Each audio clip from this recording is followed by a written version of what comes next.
Hello bachcho, let's see this question. The question says, boy's catapult is made of rubber cord which is 42 centimeter long with 6 millimeter diameter of cross section and of negligible mass.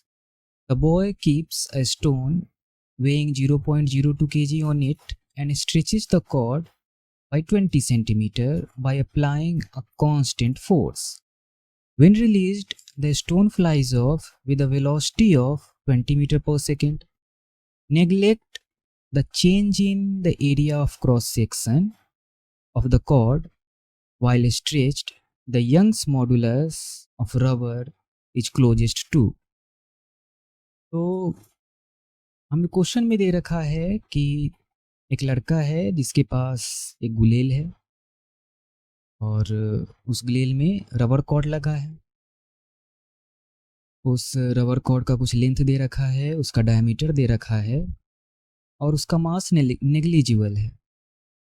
अब वो लड़का उस गुलेल पर एक stone रखता है जिसका wait दे रखा है 0.02 kg और उसे 20 सेंटीमीटर स्ट्रेच करता है और जब वो छोड़ता है तो वो स्टोन 20 मीटर पर सेकेंड की स्पीड से बाहर निकलती है उस गुलेल से।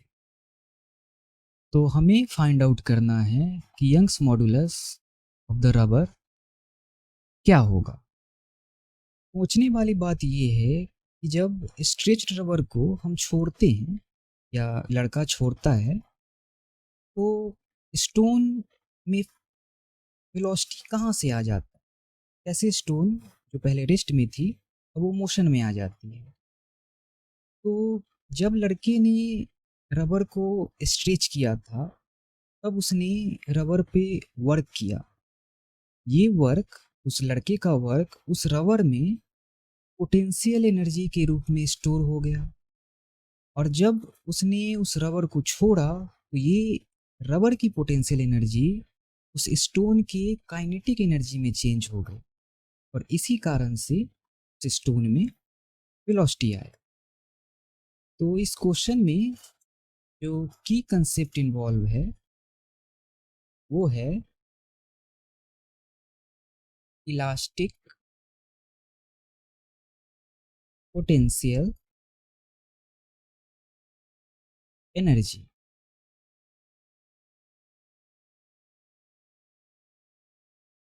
अब चूंकि क्वेश्चन में हमें दे रखा है कि mass of rubber cord negligible है तो ये रबर का जो पूरा का पूरा इलास्टिक पोटेंशियल एनर्जी होगा वो स्टोन की काइनेटिक एनर्जी में चेंज हो जाएगा। तो चलिए आगे हम इन दोनों को इक्वेट करते हैं, रबर के इलास्टिक पोटेंशियल एनर्जी को और स्टोन के काइनेटिक एनर्जी को। तो इलास्टिक पोटेंशियल एनर्जी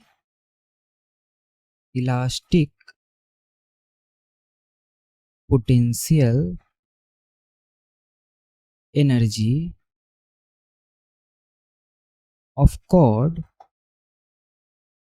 ये इक्वल होगा काइनेटिक एनर्जी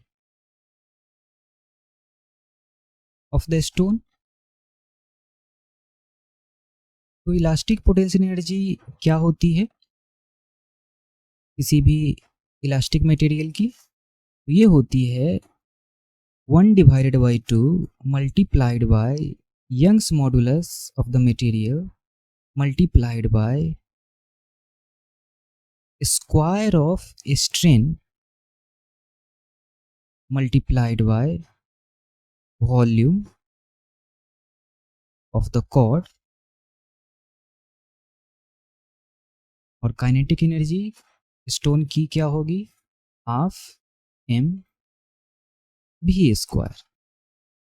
तो चलिए सबसे पहले हम स्ट्रेन, वायर में प्रोड्यूस्ड स्ट्रेन और वॉल्यूम ऑफ द कॉर्ड ये दोनों निकाल लेते हैं और फिर इस इक्वेशन में हम सारे वैल्यूज पुट करेंगे। क्वेश्चन में हमें original length of the wire दे रखा है 42 सेंटीमीटर, ओरिजिनल लेंथ एल हमें दे रखा है 42 सेंटीमीटर, और लड़के ने इसे स्ट्रेच किया है 20 सेंटीमीटर से, तो डेल्टा एल है 20 सेंटीमीटर। तो यहाँ से स्ट्रेन हो जाएगा, स्ट्रेन का फॉर्मूला होता है change in length divided by original length, तो ये हो जाएगा 20 सेंटीमीटर डिवाइडेड बाय 42 सेंटीमीटर, तो ये हो जाएगा हमारा 10 divided by 21।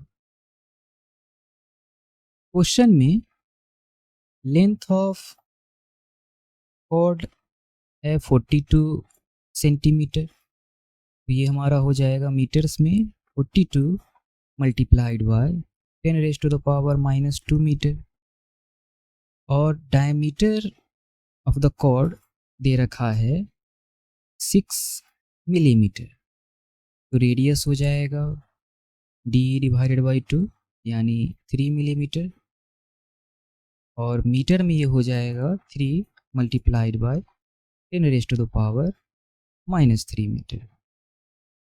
Cross section area A हो जाएगा पाई आर स्क्वायर, और आर की वैल्यू है 3 multiplied by 10 raise to the power -3 whole square metre square, तो ये हो जाएगा 9 pi multiplied by 10 raise to the power -6 metre square.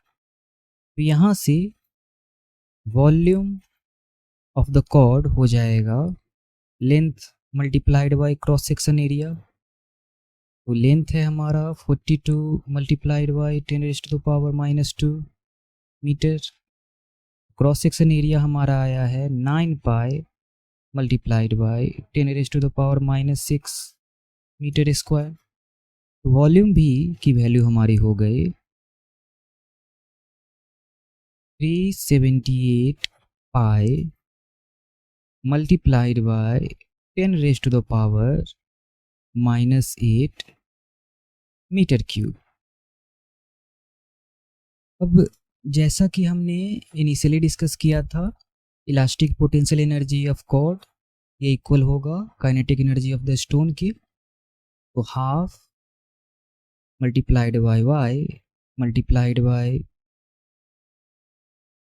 Square of strain multiplied by volume भी, ये इक्वल होगा हाफ एम वी स्क्वायर के, जहाँ की भी वेलोसिटी है। कंफ्यूजन नहीं रखने के लिए इसे हम यू से डिनोट कर लेते हैं, तो हाफ एम यू स्क्वायर। तो यहाँ से यंग्स मॉडुलस y की वैल्यू आ रही है 1/2 को डिवाइड कर लेगा, तो यंग्स मॉडुलस y की वैल्यू हो जाएगी m you square divided bye square of strain multiplied by volume. तो वैल्यूज पुट कर लेते हैं, y की वैल्यू हो जाएगी, मास ऑफ स्टोन हमें क्वेश्चन में दे रखा है 0.02 kg, वेलोसिटी है 20 metre per second square, metre per second square, इसका भी whole square divided by strain की वैल्यू हमने फाइंड आउट की थी 10 डिवाइडेड बाय 21, इसका whole square multiplied by volume हमने फाइंड आउट की है 378 pi multiplied by 10 raise to the power -8 metre cube. यहाँ से हम इस इक्वेशन को सॉल्व करेंगे और फाइंड करेंगे कि y की वैल्यू अप्रॉक्सीमेटली आती है 3 multiplied by 10 raise to the power 6 newton per metre square. चलिए ये देख लेते हैं कि 3 × 10⁻6 Newton per metre square Young's modulus की वैल्यू किस ऑप्शन में है। तो हम पाते हैं कि 10⁻6 ऑर्डर का यंग्स मॉडुलस ऑप्शन ए में है, तो ये हमारा करेक्ट ऑप्शन होगा। Hope you understood it well. Best of luck.